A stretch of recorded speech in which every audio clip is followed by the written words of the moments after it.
My name's Vanessa Vallely Obe and I am founder of WeAreTechWomen, and I'm here to represent. What does a day in the life of a CEO and founder look like? So day in my life, I wake up about 5:30. I'm just conditioned to do that. I think it's from my banking days. I do a little bit of social media. That's the first thing. Check in on all of our accounts. Is there anything that I need to post while the world is quiet? Then I get up and I walk my dogs. I come back and I've generally got a day full of conference calls. Not enough time to actually do any work, because I spend most of my life speaking to people.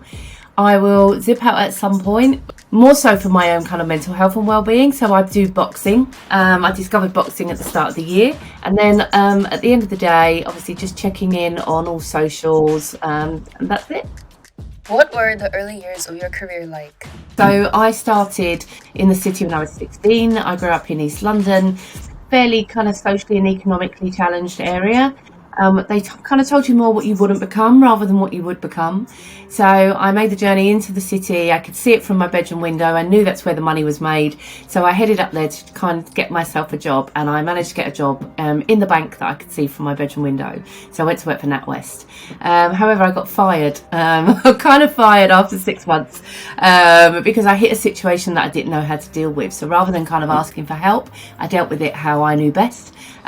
Which probably wasn't the most tactful and diplomatic way of doing it. So you learn these lessons, right? And you also learn around resilience, because I thought the world was over. You know, I had a job in a bank and I've lost it and I'll never amount to anything. And, you know, I've played up to this stereotype of being from the wrong side of the tracks and all of that. However, as we will all well know, life goes on. And I did manage to get another job, and it was all meant to be, because I went to work in a tech company. Please tell us more about how this path led you to a career in tech. And this was a company that was shipping PCs into the city before they used them. They was all still on pen and paper, and everyone was kind of, we're not using that computer, it's going to take our jobs, you know, a little bit of how people are about AI. And also with shipping all these PCs in, it was all the software that went with it. So behind me sat a training department that were teaching people how to use what was DOS-based products. So we hadn't even kind of got to Windows. And the one skill that I did have leaving school, I didn't have that many GCSEs, but the one that I kind of did have, even though it was an F, was technology. I knew how to switch a computer on, which was more than the people up in the city knew. So I decided that I was going to kind of carved my path in training, and I ended up as an administrator, so organising training, but also watching trainers to think, I could teach that. It's close a window, open a window, you know, it's a lot of kind of DOS-based commands. So I kind of carved out my niche. So leaving that job, going into a training department, managing training for Reader's Digest. And then I got my first big break. One of the trainers went sick, and I said to my boss, I can teach that. And I took my first ever Windows 3.1 training course, and CC Mail, which you guys probably won't even recognise. And then that was it. Then I started to train Word and Excel, and then redundancy came for Reader's Digest because everyone had stopped buying magazines because the internet was coming in. And that was when I decided that actually I was going to set up my own company. So I was just 20, and I set up a training company, and I'd self-taught myself, I think, about 20 different applications. I'd started programming in VBA, building databases and Access. So I ran that company for a year, you know, realising I had no business acumen whatsoever. I didn't know who the Batman was, or, you know, how to scale a business. The business was one person, and that was me. What gap in the tech industry did you identify which led you to create Wearethecity? I decided to set up a community, so something off the side of my desk called Wearethecity. This was 14 years ago. A place that would be a free website for women to go, that would just give them resources where they could drive their own careers. So who were the women's networks? Stories, like a bit like Represent, stories of women that had been there and seen it and done it. Who else was doing stuff in the women's space? Where could I get free training? What books should I be reading? So that little community is now 140,000 women, supported by about 150 companies. We do Rising Star Awards, Gender Networks, which brings together loads of network leaders. We do research, we do leadership conferences, we do free webinars every week that you can go and capitalise on. And then 6 years ago, off the back of Wearethecity being so successful, I returned to my tech roots, and I was like, why can't I create one of these for women in tech? And that's where WeAreTechWomen were born. At what stage is WeAreTechWomen at today, and what are you striving to achieve? So WeAreTechWomen is now 40,000 women, loads of kind of resources on there, women's networks, events. who's giving us free training, where can you volunteer to be the role models, where can you read about amazing women that have kind of, made this journey and transitioned in as well, where are the male allies, where are their voices, what are the white papers we should be reading, where's the skills going, so all of that kind of stuff. And around that we do a podcast, but we release an episode every Wednesday called She Talks Tech. We do virtual seminars and we give lots of tickets away to our virtual stuff as well to help women get into the industry. We do big summits, like we've got a big one coming on that goes on in December each year. We have the Tech Women 100 Awards where we shine a big spotlight on women in tech and we support them in their education. We have things called WeAreTech networks, which brings together all of the women in tech network leaders so that we can share best practice. So there's loads of stuff going on over there. So I decided to leave my job and do all of this full time so that I make sure that there are women represented in technology and that we are in senior positions, making big decisions and in the right rooms.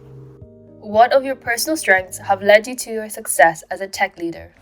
My GCSE in technology was an F, right? And it ended up being my entire career. I didn't go to college or university. I don't have a computer science degree. Yet I managed to kind of carve my way out. And I think a lot of it was putting my hand up for opportunity. Sometimes investing time myself in books and learning and seeking a network that could kind of help me with the gaps that I've got. I think now the world is changing in terms of entry into technology. Before it was very de facto, you had to have these skills, whereas now there's an appreciation that we need more women in tech, right? So we've got to train them up. So the fact that you're showing up and you're willing to learn, you've got these companies that are willing to kind of teach you that could lead to an absolutely incredible career. If you think about tech, it has the ability to change the world that we live in and solve big societal problems. Despite the challenges you faced in your background, how did you build self-confidence? When I first left school, I didn't come with a barrel of things that everybody wanted, so I had to try a little bit harder. So I think the confidence came from that. Okay, if it doesn't work out, what have I lost? Just building those contacts and not being scared to say to someone, could you just give me 10 minutes just to explain to me how that works, or what your role looks like, or what do you like about your role, what do you dislike about it? Just to get an insight of where I wanted to go, because there'll always be this little voice in your head that says, you can't do that, or you don't have the skill set, or someone once told you that you're not good with numbers, or you're not good with this. And sometimes it's checking in with your own inner imposter and saying, thank you for keeping me humble, but I'm going to go for this anyway. What advice about building confidence would you pass on to other women? Don't underestimate the value that you bring or the transferable skills that you've brought across from other organizations. You may not necessarily have the certificate or the certificate or the absolute accreditations that you need at the moment, but you are bringing a lot to the table. And I think it's that diverse thinking that we bring as women, which is really, really important in those rooms. I think it's our attitude towards risk as well. We're a little bit more likely to consider things and stuff like that, and some of those rooms need that. But also we need more women in tech because we want to build products that work for all. You look at Caroline Corrado Perez's book Invisible Women, and she talks about defibrillators that are based on men's vital signs, not women. So what's the chance do I stand of surviving? Crash test dummies that are built on men's bodies. Where were the women in those rooms when those things were being built? So that's why we need you. So sometimes when that little voice in your head says, oh, you can't do it, you just have to go, I need to be there, I need to do it for the sisterhood. So that would be my thing around confidence. It's not always there. You might have imposter moments, not syndrome. It's not a long-term thing. You have experience designing and implementing mentorship and sponsorship programs. What is it about these relationships you feel is important to have? It's the power of the collective, right? And also just connecting with people that are at the same point as you, or even slightly above you, accessible role models that are really important from a networking perspective. The reason I reflect on my own career is I thought that I would get ahead just by working really, really hard and being really, really busy. But I wasn't out there, and I often tell this story of my husband, whose career propelled at pace. We had the same job. And the reason why his was going so fast is he was out there networking. He was going to every internal event. He was meeting people and he was articulating his story and where he wanted to go, whereas I was just busy. So had I gone out and started to tell my story, I think my journey would have happened a lot quicker. So I think having, like-minded individuals around you that you can bounce ideas or when you're struggling, or people that can help connect you to other people that can give you advice for something that you might want to do or kind of get into, I think is paramount. Mentors, even now I have mentors. It isn't a point you get to your career and you're like, okay, I don't need anyone else now. I mean, at my particular point, we harbour a lot of experience, but I'm now learning from younger generations, right? Because I have to keep my organisation fresh in terms of what the millennials want or the generation down from them. So if anything, you are continuously learning from others. So for example, when I took a job where I had a big responsibility out in India, I'd never worked in India before.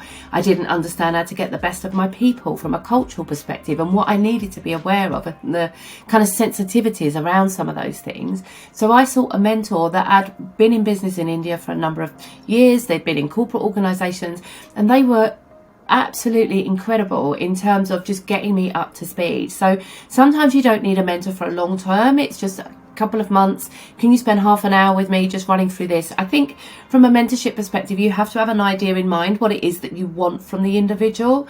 So what do I want from the individual? What does this look like in terms of their time? And how will I measure that success? Because from a mentor's perspective, all I want to hear, if I'm giving you my time, is that you've gone off and you've done something about the things that we've discussed. So I think mentors play an absolute key part, and also mentorship leads into sponsorship, which is kind of the level up. And that's when you know people well enough that they're going to put their integrity on the line, throw your hat into the ring for opportunities when you are not in the room.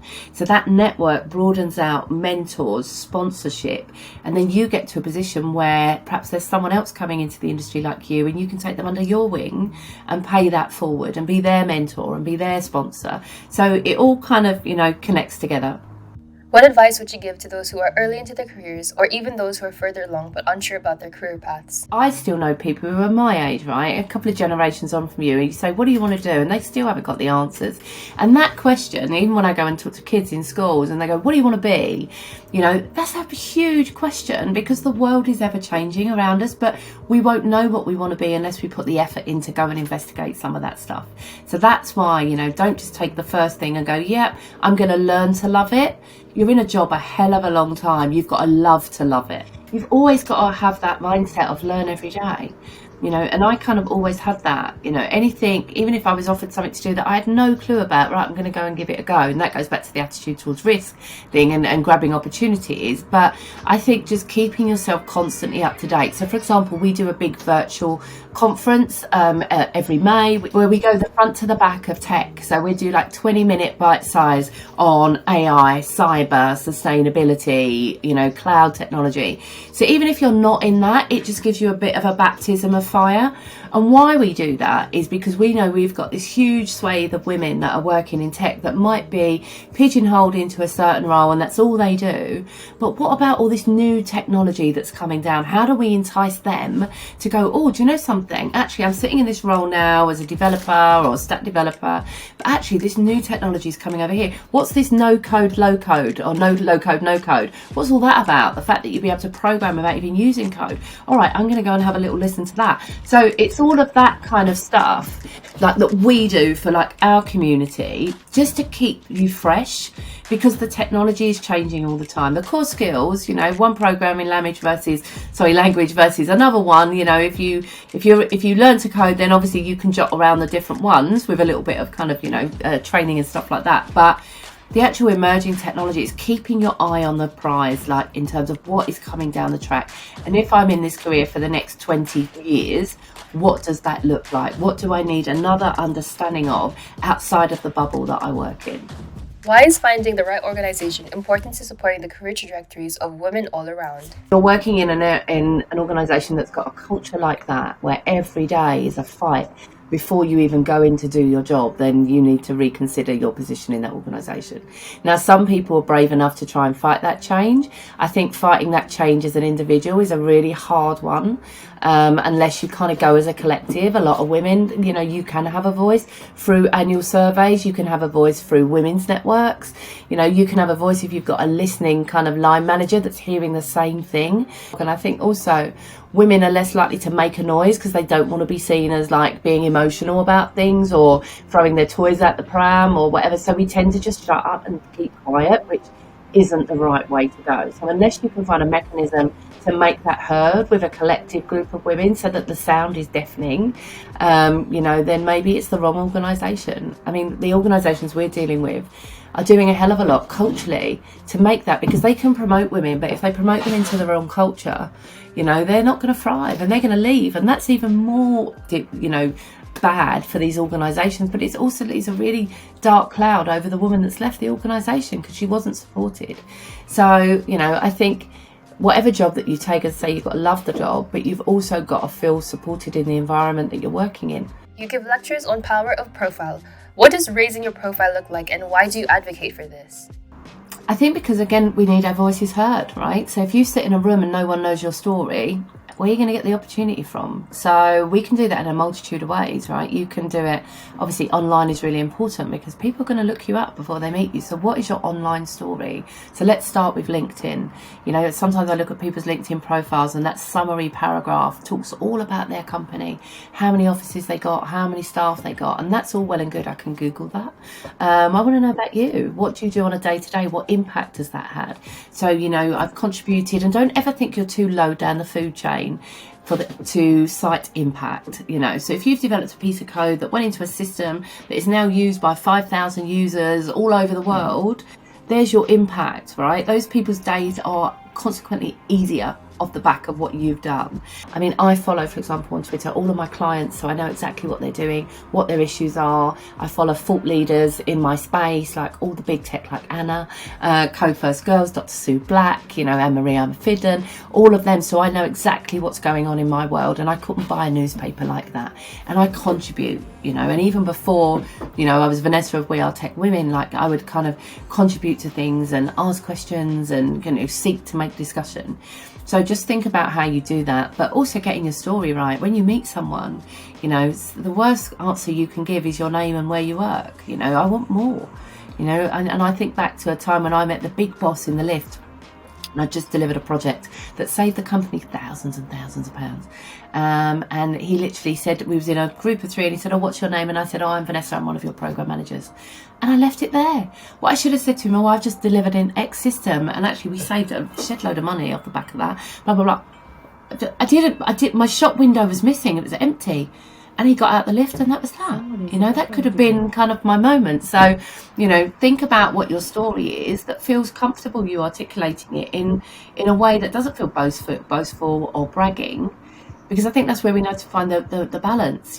Don't always feel like when you're articulating what you're good at or what you do or what you want to do, that the person on the other side is going, "Oh, they're a bit full of themselves."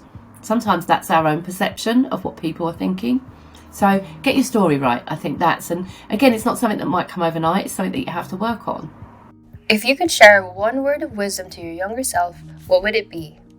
Well, there's a number of conversations I've had with myself, but I think the main one would be to not be so hard on yourself. I set such hard goals and tasks for myself, and when I didn't achieve them, I would be my worst enemy in terms of beating myself up, like in my brain.